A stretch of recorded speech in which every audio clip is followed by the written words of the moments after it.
Ką svarbu moteriams žinoti perimenopauzinį laikotarpį ar menopauzinį. Pirmas, žinokim savo vegetacinės nervų sistemos būklę.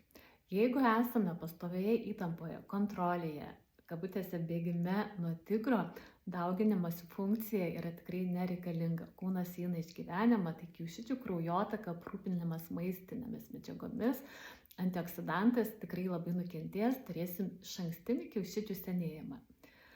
Antras, kaip veikia mūsų antinksčiai. Ar jie yra pakankami atstovėti stresą, pagaminti kortizolį, adrenaliną ir lytinius hormonus THE, kurie gali tarnauti kaip estrogenų rezervas. Koks žarnynas, kokia kepenų būklė, kokia skydliaukė, raumeninė masė, riebalinė masė.